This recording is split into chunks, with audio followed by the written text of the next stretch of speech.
ദൈവത്തിൻ്റെ അതിപരിശുദ്ധമായ നാമം വാഴ്ത്തപ്പെടുമാറാകട്ടെ. ആവർത്തന പുസ്തകം 29-ാം അധ്യായത്തിൻ്റെ 29-ാമത്തെ വാക്യം ഒന്ന് വായിച്ചാട്ടെ. മറഞ്ഞിരിക്കുന്ന കാര്യങ്ങൾ നമ്മുടെ ദൈവമായ യഹോവയ്ക്കുള്ളവയാകുന്നു. വെളിപ്പെട്ടിരിക്കുന്നവയോ നാം ഈ ന്യായപ്രമാണത്തിൻ്റെ സകല വചനങ്ങളും അനുസരിച്ച് നടക്കേണ്ടതിന് എന്നേക്കും നമുക്കും നമ്മുടെ മക്കൾക്കും ഉള്ളവയാകുന്നു.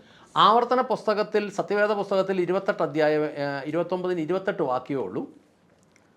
എന്നാൽ പുതിയ തർജ്ജിമകൾ ഇറങ്ങിയ മാത്യൂസ് വർഗീസിൻ്റെ ബൈബിളിലും ആ തർജ്ജിമ പുസ്തകത്തിലും NIVയുടെ ബൈബിളിലും ഇംഗ്ലീഷ് ബൈബിളുകളിലും തമിഴ് ബൈബിളിലും ഒക്കെ 29-ാം അധ്യായത്തിന് 29 വാക്യങ്ങളുണ്ട്.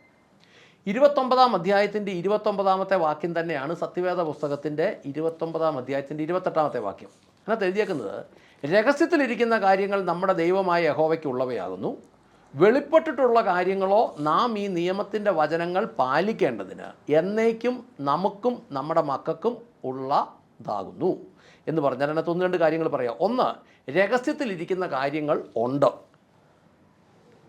എനിക്കറിയത്തില്ലെന്നും പറഞ്ഞത് ഇല്ലെന്നുള്ളതല്ല സത്യം. വിശ്വാസിക്ക് നല്ലൊരു ശതമാനത്തിനും പറ്റിയത് എന്താണെന്ന് ചോദിച്ചാൽ, ഈ രഹസ്യത്തിലിരിക്കുന്ന കാര്യങ്ങളെക്കുറിച്ച് അവർക്കൊരറിവില്ലാതായിപ്പോയി. 2, കർത്താവ് തന്നെ പറഞ്ഞേക്കുന്ന രഹസ്യത്തിലിരിക്കുന്ന കാര്യമുണ്ട്. 2, അത് നമ്മുടെ ദൈവമായ യഹോവയ്ക്കുള്ളവയാകുന്നു. ഈ രഹസ്യത്തിലിരിക്കുന്ന കാര്യങ്ങൾ വിശ്വാസിക്ക് അറിയത്തില്ലെങ്കിലും വിജാതിയർക്കറിയാതെ. ഉദാഹരണം പറയാം, ജ്യോതിഷം. മകയിരത്തിനെക്കുറിച്ചും കാർത്തികയെക്കുറിച്ചും ഒക്കെ ജോബിൻ്റെ പുസ്തകത്തിൽ പറയുന്നുണ്ട്. അപ്പം അങ്ങനെ പല കാര്യങ്ങളും പറയുന്നുണ്ടെങ്കിൽ അതിനെക്കുറിച്ചൊക്കെ വെളിയിലുള്ളവർക്ക് നല്ലപോലെ അറിയാം, വിശ്വാസിക്ക് അറിയത്തില്ല. ഞാൻ ഉപദേശം വിട്ട് വെളിയിലോട്ട് പോകുമല്ല. മകയിരത്തെക്കുറിച്ചും കാർത്തികയെക്കുറിച്ചും ഒക്കെ ജോബിൻ്റെ പുസ്തകത്തിൽ എഴുതി വെച്ചിട്ടുണ്ടെങ്കിൽ അതിനെക്കുറിച്ച് ദൈവത്തിനൊന്നും അറിയത്തില്ല. ദൈവം അത് എഴുതി വെക്കേണ്ട കാര്യമില്ലല്ലോ. ഈ ബൈബിൾ നിയമത്തിൻ്റെ അടിസ്ഥാനത്തിലുള്ളതാണ്, കാനോനികമാണ് നമുക്ക് എഴുതി തന്നേക്കുന്നത്. സെഫന്യാവിൻ്റെ പുസ്തകം 3-ാം അധ്യായത്തിൻ്റെ 20-ാമത്തെ വാക്യം ഒന്ന് വായിച്ചേ. ആ കാലത്ത് ഞാൻ നിങ്ങളെ വരുത്തുകയും ആ കാലത്ത് ഞാൻ നിങ്ങളെ ശേഖരിക്കുകയും ചെയ്യും. നിങ്ങൾ കാണുകെ ഞാൻ നിങ്ങളുടെ പ്രവാസികളെ മടക്കി വരുത്തുമ്പോൾ ഞാൻ നിങ്ങളെ ഭൂമിയിലെ സകല ജനതകളുടെയും ഇടയിൽ കീർത്തിയും പ്രശംസയുമാക്കും എന്ന് യഹോവ അരുളിച്ചെയ്യുന്നു. അതായത് ശുഭഭാവി വരാൻ നാം എന്ത് ചെയ്യണം എന്നതിനെക്കുറിച്ച് പറയാൻ പോവുകയാണ്. ശുഭഭാവി വരാൻ നാം എന്ത് ചെയ്യണം? ആദ്യമേ തന്നെ പറയട്ടെ, ശുഭഭാവി വരുമെന്ന് നാം വിശ്വസിക്കുകയും ചെയ്യണം, നാം അത് പ്രഖ്യാപിക്കുകയും ചെയ്യണം. സെഫന്യാവ് 3-20 ആ കാലത്ത് ഞാൻ നിങ്ങളെ ശേഖരിക്കും. ഇന്ന് ചെതറിപ്പോയിട്ടുണ്ടായിരിക്കും, പക്ഷേ നാളെ ഒരു കാലത്ത് ഞാൻ നിങ്ങളെ ശേഖരിക്കും. ആ കാലത്ത് ഞാൻ നിങ്ങളെ ഭവനങ്ങളിൽ കൂട്ടിച്ചേർക്കും. നിങ്ങളുടെ സ്വന്തം ദൃഷ്ടികൾക്ക് മുമ്പിൽ ഞാൻ നിങ്ങളുടെ ഭാവിയെ യഥാസ്ഥാനപ്പെടുത്തുമ്പോൾ ഭൂമിയിലെ സകല ജനതകളുടെ മധ്യത്തിൽ ഞാൻ നിങ്ങൾക്ക് മഹത്വവും പുകഴ്ചയും നൽകും. ഇത് യഹോവയുടെ അരുളപ്പാട് എന്നാണ് ഈ ബൈബിളിൽ എഴുതിയേക്കുന്നത്.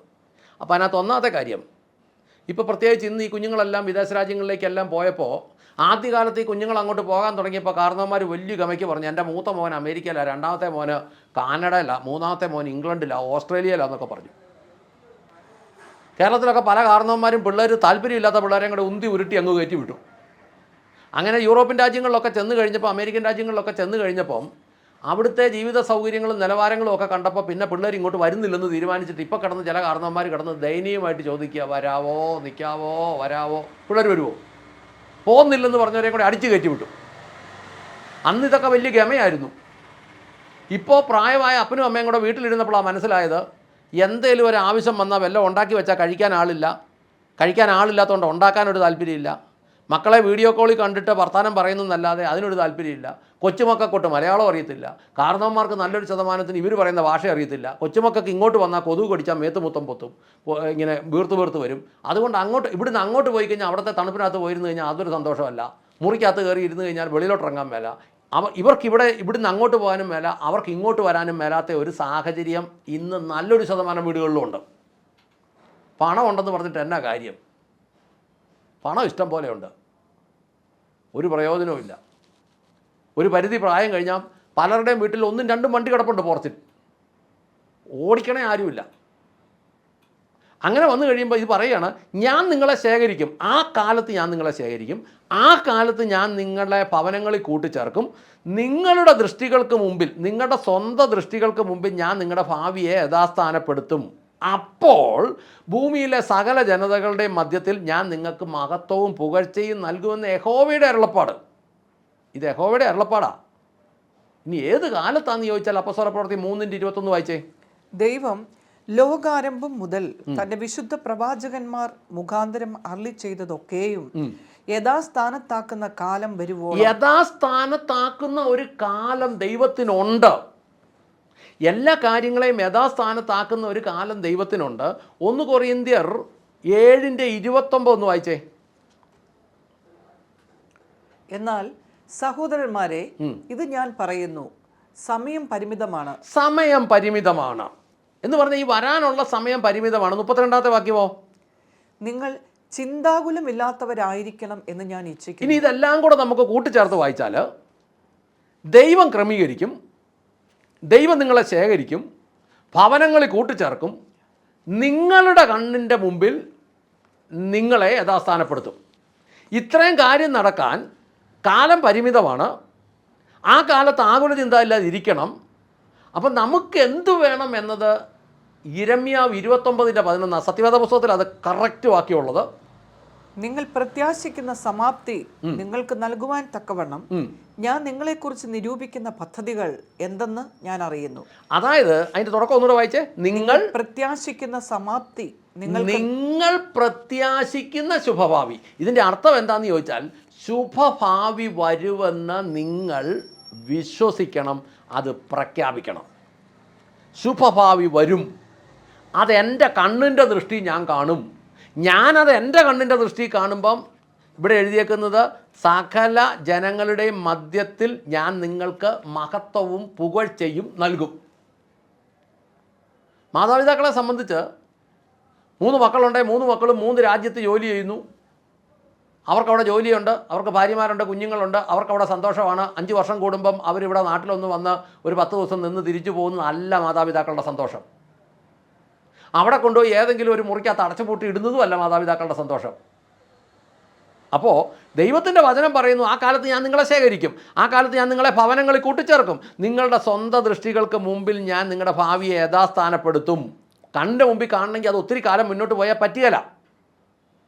ഇനി യോഹന്നാൻ 14:15 വായിച്ചേ. നിങ്ങൾ എന്നെ സ്നേഹിക്കുന്നുവെങ്കിൽ എൻ്റെ കൽപ്പനകൾ അനുസരിക്കും. അതായത് കൽപ്പനകൾ അനുസരിക്കും എന്ന് പറഞ്ഞാൽ ഈ ജെറമ്യാവ് 29:11 യിരെമ്യാവ് 20 POC ബൈബിൾ അത് കറക്റ്റല്ല. യിരെമ്യാവ് 29:11 പറഞ്ഞാൽ നിങ്ങൾ പ്രതീക്ഷിക്കുന്ന ശുഭഭാവി വരും എന്ന് വിശ്വസിക്കണം, പ്രഖ്യാപിക്കണം. അങ്ങനെ പ്രഖ്യാപിക്കുന്നെങ്കിൽ ഈ വിശ്വാസം എന്ന് പറയുന്നത്, കർത്താവിനോടുള്ള സ്നേഹമെന്ന് പറയുന്നത് വലിയ പാട്ടും ബഹളവും കയ്യടിയും ഒന്നുമല്ല. വചനം അനുസരിക്കുന്നതാണ്. വചനം അനുസരിച്ചിട്ടുള്ള പ്രാർത്ഥനയും പാട്ടും ഒക്കെയാണ് ദൈവം അംഗീകരിക്കുന്നത്. വചനം അനുസരിച്ചിട്ടുള്ളതൊക്കെയാണ് ദൈവം അംഗീകരിക്കുന്നത്. സദൃശ്യവാക്യം 28:9 ഒന്ന് വായിച്ചേ. ന്യായപ്രമാണം കേൾക്കാതെ ചെവി തിരിച്ചു കളയുന്നവന്റെ പ്രാർത്ഥന പോലും വെറുപ്പാകുന്നു. സത്യവേദ പുസ്തകം എഴുതിയേക്കുന്നത് ന്യായപ്രമാണം ശ്രദ്ധിക്കാതെ ചെവി തിരിച്ചു കളയുന്നവൻ്റെ പ്രാർത്ഥന പോലും മ്ലേച്ഛമാകുന്നു എന്ന് എഴുതിയേക്കുന്നത്. എന്ന് പറഞ്ഞു കഴിഞ്ഞാൽ ഈ ദൈവത്തിൻ്റെ വചനത്തെ ശ്രദ്ധിക്കുക എന്ന് പറഞ്ഞാൽ അനുസരിക്കുക. ശ്രദ്ധിച്ചാൽ ഇങ്ങനെ ഒന്ന് ശ്രദ്ധിച്ച് നോക്കിയാൽ മതിയോ? അതുപോലെ ദൈവത്തിൻ്റെ വചനം കേൾക്കണം, ദൈവത്തിൻ്റെ വചനം വായിക്കണം, ദൈവത്തിൻ്റെ വചനം സന്തോഷപൂർവ്വം അനുസരിക്കണം. അങ്ങനെ അല്ലാത്തവൻ്റെ പ്രാർത്ഥന, അവൻ വലിയ വിശ്വാസിയാണെന്ന് പറഞ്ഞിട്ട് കാര്യമൊന്നുമില്ല. അവൻ വലിയ സംഘടനക്കാരനാണ്, മീശം പഠിച്ചവനാ, സ്വർണ്ണവും ഊരിയവനാ, അവനെല്ലാം ചെയ്യുന്നവനാ, ഭയങ്കര ആരാധനക്കാരനാണെന്നൊന്നും പറഞ്ഞാൽ ദൈവം സമ്മതിക്കില്ല. വചനം ശ്രദ്ധിച്ച് വചനം അനുസരിക്കുന്നവനാണെങ്കിൽ, അങ്ങനെ അല്ലെങ്കിൽ അങ്ങനെയുള്ളവൻ്റെ പ്രാർത്ഥന പോലും മ്ലേച്ഛമാണെന്ന് എഴുതിയേക്കുന്നത്. ഞാൻ നിരസിക്കുമെന്നൊന്നുമല്ല, മ്ലേച്ഛ. എനിക്കിതിനെക്കുറിച്ച് നിൻ്റെ ഒരു വിവരം പോലും എനിക്കറിയേണ്ട കാര്യമില്ല. അനേക വിശ്വാസികളെന്ന് പറയുന്നവർ പെട്ടുപോയതിൻ്റെ കാരണം ഇതാ. ആവർത്തന പുസ്തകം 28-ാം അധ്യായത്തിൻ്റെ 1-2 വാക്യങ്ങളൊന്ന് വായിച്ചേ. നിന്റെ ദൈവമായ യഹോവയുടെ വാക്ക് നീ ശ്രദ്ധയോടെ കേട്ട് ഞാൻ ഇന്ന് നിന്നോട് ആജ്ഞാപിക്കുന്ന അവന്റെ സകല വചനങ്ങളും കൽപ്പനകളും അനുസരിച്ച് നടന്നാൽ നിന്റെ ദൈവമായ യഹോവ നിന്നെ ഭൂമിയിലുള്ള സർവ്വ ജനതകൾക്കും മീതെ ഉന്നതമാക്കും. ആവർത്തന പുസ്തകം ആദ്യത്തെ 2 അധ്യായം വ്യവസ്ഥ പറഞ്ഞിരിക്കുക, നിയമം പറഞ്ഞിരിക്കുക. നീ അവിടെ കിടന്ന് ചാടിയാലും തുള്ളിയാലും ഒന്നും ഞാൻ നിന്നെ അനുഗ്രഹിക്കുമെന്നല്ല പറഞ്ഞത്. അങ്ങനെയല്ല, അത് കൃത്യമായിട്ട് പറഞ്ഞിരിക്കുക. അതുപോലെ ആവർത്തന പുസ്തകം 28-ാം അധ്യായത്തിൻ്റെ 15-ാമത്തെ വാക്യവും ശാപം തുടങ്ങാനും വ്യവസ്ഥ പറഞ്ഞിരിക്കുക. അനുഗ്രഹത്തിനും വ്യവസ്ഥ പറഞ്ഞിരിക്കുക, ശാപത്തിനും വ്യവസ്ഥ പറഞ്ഞിരിക്കുക. ഈ വ്യവസ്ഥ പാലിക്കാത്തവൻ വന്ന് കിടന്ന് ചാടികൊണ്ടോ തുള്ളികൊണ്ടോ പ്രാർത്ഥിച്ചുകൊണ്ടോ ഒന്നും ഒരു കാര്യവുമില്ല. അത് ശ്രദ്ധിക്കുന്നു പോലുമില്ല ദൈവം. അതുകൊണ്ട് തന്നെ പറയുന്നു, ജെറമ്യ 29:11, ഇരമ്യാവ് 29:11, നിങ്ങൾ പ്രതീക്ഷിക്കുന്ന ശുഭഭാവി വരുമെന്ന് വിശ്വസിക്കണം, പ്രഖ്യാപിക്കണം. അങ്ങനെയാണെങ്കിൽ സെഫന്യാവ് 3:20, ആ കാര്യത്ത് ഞാൻ നിങ്ങളെ ശേഖരിക്കും, ആ കാലത്ത് ഞാൻ നിങ്ങളെ ഭവനങ്ങളിൽ കൂട്ടിച്ചേർക്കും, നിങ്ങളുടെ സ്വന്തം ദൃഷ്ടികൾക്ക് മുമ്പിൽ ഞാൻ നിങ്ങളുടെ ഭാവിയെ യഥാസ്ഥാനപ്പെടുത്തും, ഭൂമിയിലെ സകല ജാതികളുടെയും മധ്യത്തിൽ, സകല ജനങ്ങളുടെയും മധ്യത്തിൽ ഞാൻ നിങ്ങൾക്ക് മഹത്വവും പുകഴ്ചയും നൽകും. ഇത് യഹോവയുടെ അരുളപ്പാട്. അങ്ങനെയാണ് പ്രിയപ്പെട്ടവരെ, ചുമ്മാ ചാടിത്തുള്ളി നടന്നിട്ട് കാര്യമില്ല. നമുക്കിതൊക്കെ സംഭവിക്കണമെങ്കിൽ നമ്മൾ ആഗ്രഹിക്കണം, വ്യവസ്ഥകൾ പാലിക്കണം. നമുക്കറിയാൻ മേലാത്ത കാര്യങ്ങളും ഉണ്ട്, അത് നമ്മൾ മനസ്സിലാക്കണം. അറിയാൻ മേലാത്ത കാര്യങ്ങൾ പിന്തുടരണമെന്നല്ല, നമുക്കറിയാവുന്ന കാര്യത്തിൽ നമ്മൾ ഇപ്രകാരം പോയാൽ നമ്മൾ അനുഗ്രഹിക്കപ്പെടും. പ്രാർത്ഥിക്കാം. സ്വർഗസ്ഥനായ ഞങ്ങളുടെ നല്ല പിതാവേ, ഞങ്ങളുടെ കർത്താവായ യേശു ക്രിസ്തുവേ, പരിശുദ്ധാത്മാവായ ഞങ്ങളുടെ നല്ല ദൈവമേ, കർത്താവേ, വിവിധ സ്ഥലങ്ങളിലായിരിക്കുന്ന വ്യക്തികൾ, കർത്താവെ, ഞങ്ങളെ കേൾക്കുന്ന ഓരോ വ്യക്തികളും അനുഗ്രഹിക്കപ്പെടുവാൻ കർത്താവെ, അങ്ങയുടെ വചനത്തിൻ്റെ മർമ്മങ്ങൾ ഓരോ ഹൃദയങ്ങളിലും എത്തിച്ചു കൊടുക്കണമേ എന്ന് പ്രാർത്ഥിക്കുന്നു. പ്രവാസത്തിലേക്ക് പോയി കർത്താവെ, സകലരും സകല സ്ഥലങ്ങളിലായി ഭാരപ്പെടുന്ന സകലരെയും അങ്ങയുടെ സന്നിധിയിലേക്ക് സമർപ്പിക്കുന്നു. ആ സങ്കടങ്ങൾക്കെല്ലാം ദൈവം മറുപടി കൊടുക്കണമേ, അനുഗ്രഹിക്കണമേ. ഒരുമിച്ചായിരിക്കുവാൻ, ജീവിതത്തിൻ്റെ വാർദ്ധക്യത്തിൽ ഒറ്റപ്പെട്ടു പോയ മാതാപിതാക്കളെ ദൈവസന്നിധിയിലേക്ക് സമർപ്പിക്കുന്നു. ആ കുഞ്ഞുങ്ങളോട് ചേർന്ന് പോകുവാൻ ദൈവം ഈ സെഫന്യാവ് 3:20 അവരുടെ ജീവിതത്തിൽ ഉറപ്പിച്ചു കൊടുക്കണമേ എന്ന് പ്രാർത്ഥിക്കുന്നു. എന്ന് പ്രാർത്ഥന കേട്ട് അനുഗ്രഹിച്ച കൃപയ്ക്ക് നന്ദി. യേശു ക്രിസ്തുവിൻ്റെ ധന്യമുള്ള നാമത്തിൽ തന്നെ. ആമേൻ, ആമേൻ, ആമേൻ.